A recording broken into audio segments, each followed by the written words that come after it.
Boa noite, ouvinte do Gato da Madrugada. Espero que você esteja bem. E caso não esteja, que essa leitura possa te ajudar de alguma forma. Hoje vamos continuar com a leitura do sexto capítulo do livro de Mary Shelley, Frankenstein. Capítulo 6. Clerval então colocou a seguinte carta nas minhas mãos.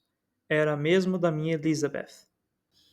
Meu primo mais querido, você esteve doente, muito doente, e nem mesmo as constantes cartas do caro Henry foram suficientes para me tranquilizar por sua causa.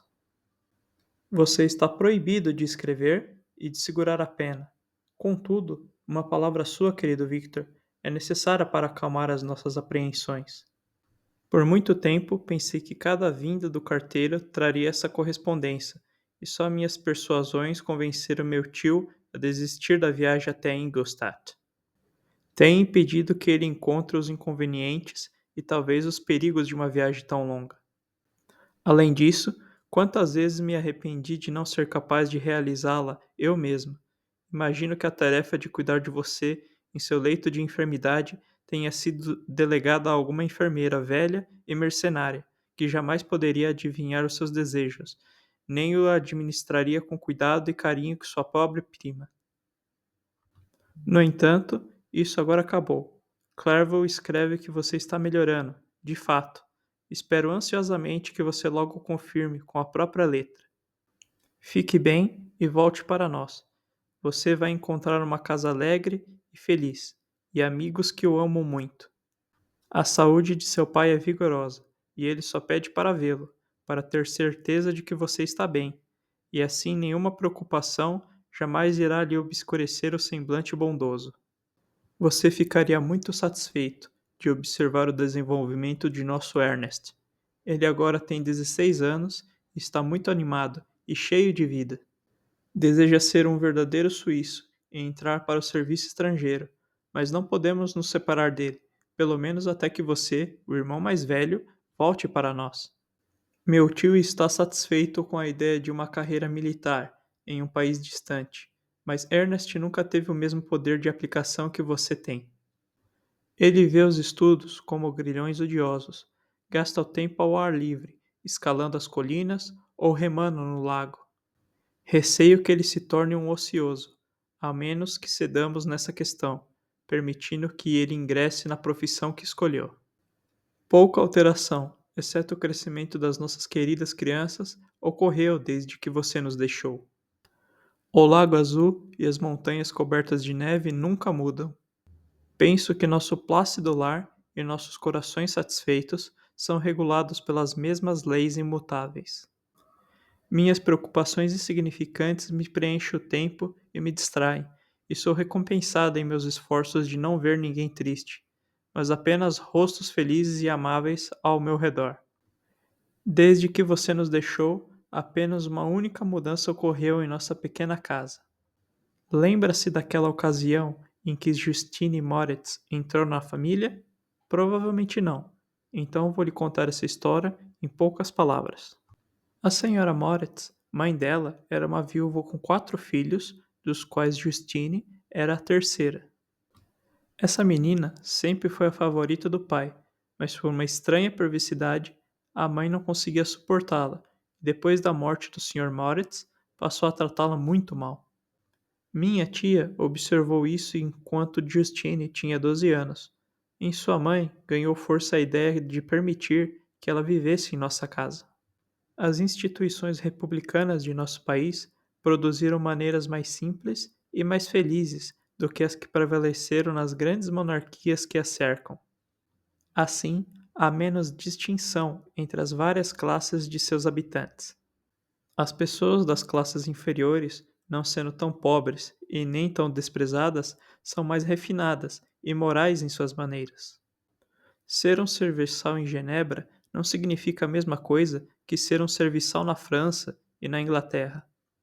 Assim, Justine foi recebida em nossa família e aprendeu os deveres de uma criada, uma condição que nosso afortunado país não inclui as ideias de ignorância e de sacrifício da dignidade do ser humano. Justine, você vai se lembrar, sempre foi muito querida por vocês, E eu me lembro de você uma vez ter comentado que se estivesse de mau humor, um olhar de Justine bastaria para dissipá-lo.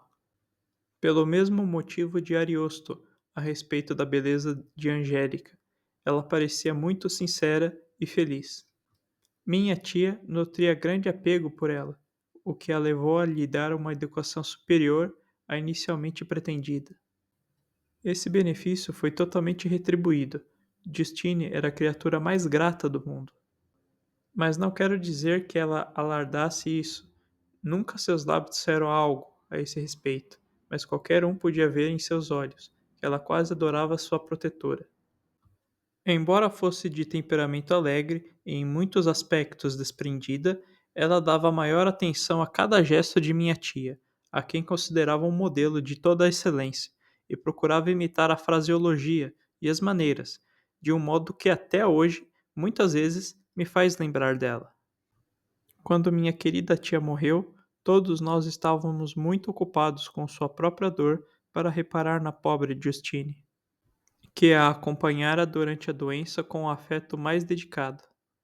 A pobre Justine estava muito doente, mas outras provações estavam reservadas a ela. Um a um, seus irmãos e irmã morreram, e a mãe, com exceção da filha negligenciada, ficou sem filhos. A consciência da mulher estava pesada. Ela começou a pensar que as mortes de seus filhos favoritos eram julgamentos vindos dos céus para castigar sua parcialidade. Era católica romana e creio que seu confessor confirmou a ideia que ela havia concebido. Assim, alguns meses depois da sua partida para Ingolstadt, Justine foi chamada de volta para sua casa pela mãe arrependida. Pobre garota, chorou muito quando saiu de nosso lar. Ela estava muito alterada desde a morte de minha tia. A dor tinha dado suavidade, uma suavidade insuperável em suas maneiras, que antes eram notáveis pela vivacidade.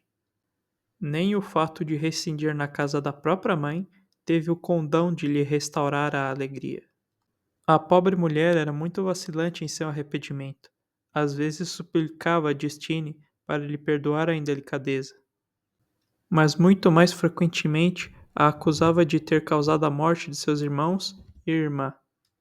A perturbação perpétua acabou levando a Sra. Moritz à decadência, o que aumentou sua irritabilidade, mas ela agora está em paz para sempre, pois morreu com a primeira aproximação do tempo frio, no início desse último inverno. Justine voltou para nós, e garanto-lhe que a amo com ternura. Ela é muito esperta e gentil, e extremamente bela. Como mencionei antes, seu semblante e suas expressões continuamente me lembram a minha querida tia. Preciso ainda dizer algumas palavras a você, meu querido primo, sobre o pequeno e gracioso William. Gostaria que pudesse vê-lo. Ele é bem alto para a idade, tem olhos azuis risonhos e cheios de doçura, cílios escuros e cabelos encaracolados. Quando sorri, duas covinhas aparecem em cada bochecha, rosadas de tanta saúde. Ele já teve uma ou duas pequenas esposas, mas Louisa Byron, uma menina bonita com 5 anos de idade, é a sua favorita. Agora, querido Victor, ouso dizer que você gostaria de ser indulgente com algumas pequenas indiscrições sobre os bons cidadãos de Genebra. A bela senhorita Mansfield já recebe as visitas de felicitações pela proximidade de seu casamento com um jovem escudeiro inglês, John Melbourne. A irmã feia Manon casou-se com Duvillard, o banqueiro rico, no outono passado. Seu colega de escola preferido, Louis Manwer, sofreu vários infortúnios desde a partida de Clevel para Genebra. Mas ele já recuperou o ânimo e já está prestes a se casar com uma francesa muito bonita, a senhora Taverner, uma viúva bem mais velha que ele, mas ela é muito admirada e estimada por todos. Escrevi de muito bom humor, querido primo, mas ao concluir, a ansiedade volta para mim. Escreva, querido Victor, uma linha que seja, uma palavra será uma bênção para nós. 10.000 agradecimentos a Henry pela boa vontade, pelo afeto e pelas muitas cartas. Somos sinceramente gratos. Adeus. Cuide-se, meu primo, imploro para que reescreva. Elizabeth Lavenza, Genebra, 18 de março de 1700. Minha querida Elizabeth, foi essa minha exclamação quando li a carta dela. Vou escrever imediatamente para aliviá-los da ansiedade que devem estar sentindo. E foi o que eu fiz. Escrevi, e esse esforço me cansou muito, mas minha convalescença tinha começado e prossegui regularmente. 15 dias depois, eu pude deixar os meus aposentos. Um dos meus primeiros deveres na recuperação foi apresentar a Clevel os vários professores da universidade. Ao fazer isso, sofri uma espécie de pressão abusiva, um pouco condizente com as feridas a que minha mente tinha suportado. Desde a noite fatal do fim dos meus trabalhos e começo dos meus infortúnios, eu manifestava uma violenta antipatia, até pelo nome da filosofia natural.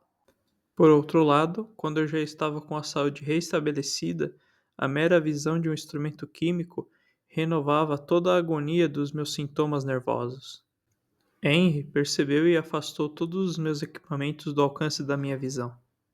Ele também modificou o meu quarto, pois percebeu que eu sentia aversão pela sala que antes tinha sido meu laboratório. Apesar disso, esses cuidados de Clerval eram inúteis quando eu visitava os professores. O Sr. Waldman infligiu-me tortura ao elogiar com bondade e entusiasmo os progressos surpreendentes que eu fizera nas ciências. Ele logo percebeu que eu não gostava do assunto, mas, sem adivinhar a verdadeira causa, atribuiu os sentimentos ao pudor e mudou de assunto, do meu aperfeiçoamento para a própria ciência, com o desejo de me elogiar, como evidentemente percebi. O que eu poderia fazer? Ele queria me agradar, mas me atormentava. Eu sentia como se estivesse colocando cuidadosamente no meu campo de visão, um por um, os instrumentos que depois seriam usados para provocar minha morte lenta e cruel. Eu me retorcia com as palavras dele, mas não ousava exibir a dor que sentia. Clerval, cujos olhos e sentimentos eram sempre rápidos em discernir as sensações de outros, declinou o assunto, alegando, em desculpa, sua total ignorância, e assim a conversa tomou um rumo mais geral. Agradeci de coração, meu amigo, mas não falei nada. Eu sabia claramente que ele estava surpreso, mas ele nunca tentou tirar nenhum segredo de mim. Embora eu o amasse com uma mescla de afeto e reverência que não conhecia limites, jamais conseguiria me persuadir a lhe confidenciar aquele evento, tão frequentemente presente em minha lembrança, mas cujos detalhes eu temia que só me marcariam ainda mais profundamente. Com o Sr. Cramp também não era fácil de lidar. Para minha condição naquela época de sensibilidade quase insuportável, seus elogios rasgados e sinceros doíam ainda mais do que o benevolente aprovação do Sr. Waldman. Rapaz danado, ele alardeava, pois eu garanto, Sr. Clevel, que ele superou a todos nós. Entenda como quiser, mas é a pura verdade. Um jovem que há poucos anos acreditava em Cornélios Agripa, tão firmemente como no Evangelho, agora se coloca à frente da universidade, e se não for logo derrubado, todos nós ficaremos para trás. Sim, sim, ele prosseguiu, observando a expressão de sofrimento em meu rosto. Frankenstein é modesto, uma excelente qualidade num jovem. Os rapazes devem desconfiar de si mesmos, como você sabe, Sr. Clevel. Eu mesmo era assim, quando jovem, mas isso desgasta num tempo muito curto. Agora o Sr. Cramp começava a elogiar a si mesmo, fato que felizmente desviou a conversa de um assunto tão irritante para mim. Clevel jamais simpatizara com o meu gosto pela ciência natural. Sua atividade literária diferia completamente daquela que eu me interessava. Ele chegou à universidade com o propósito de se tornar um mestre pleno em línguas orientais, o que lhe abriria um campo para o plano de vida que tinha traçado para si mesmo. Resolvido a não seguir nenhuma carreira em glória, voltou os olhos para o Oriente, como se para dar espaço ao seu espírito aventureiro.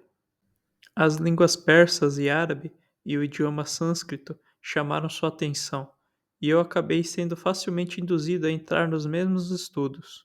A ociosidade sempre foi irritante para mim, e agora que eu queria fugir de reflexões e odiava meus estudos anteriores, senti um grande alívio em ser companheiro de classe de meu amigo, para encontrar não só instrução, mas também consolo nas obras dos orientalistas.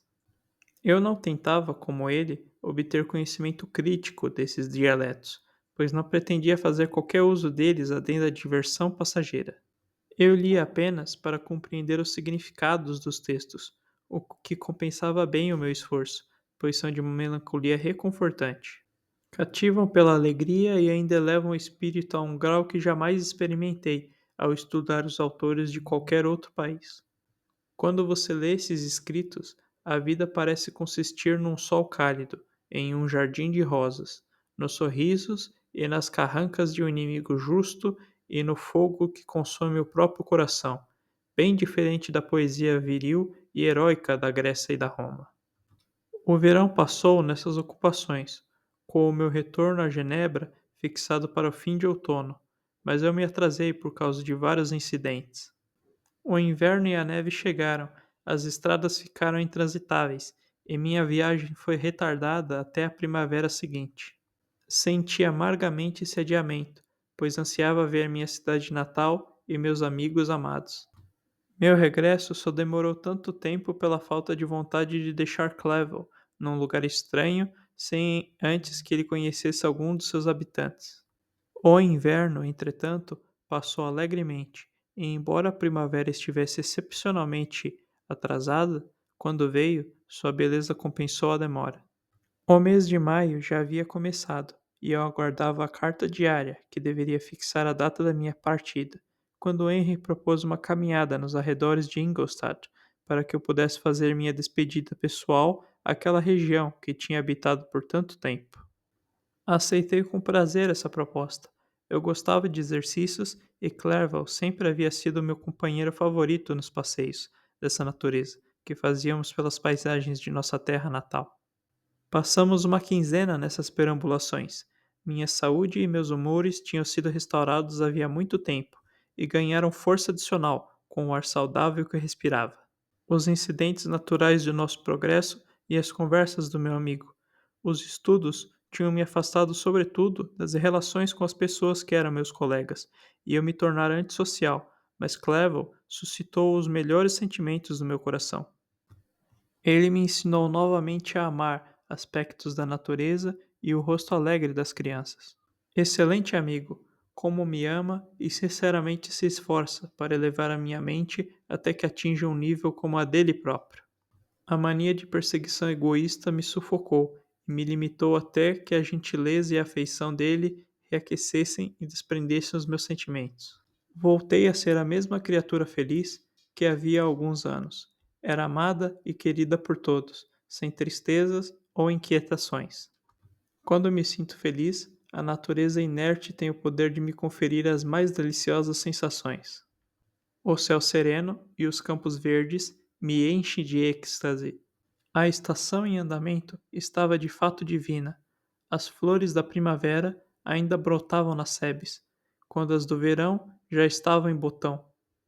Não fui incomodado pelos pensamentos que no ano anterior tanto me pressionaram, apesar dos meus esforços para me livrar deles, como de um fardo insuportável. Henry celebrava minha alegria e sinceramente simpatizava com os meus sentimentos. Esforçava-se para me divertir e, ao mesmo tempo, externava as sensações que lhe enchiam a alma. Os recursos da sua mente nessas ocasiões eram de fato surpreendentes. As conversas eram cheias de imaginação, muitas vezes imitando os escritores persas e árabes. Ele inventava contos maravilhosos, repletos de paixões e fantasias. Outras vezes recitava os meus poemas favoritos, ou me atraía para discussões que ele sustentava com a maior ingenuidade. Voltamos para nossa universidade numa tarde de domingo. Os camponeses dançavam e cada pessoa que conhecemos parecia alegre e feliz. Meu bom humor era tanto que transbordava em explosões de risos e sentimentos de alegria desenfreada. Obrigado por ouvir até o final. Curta e compartilhe para apoiar essa iniciativa.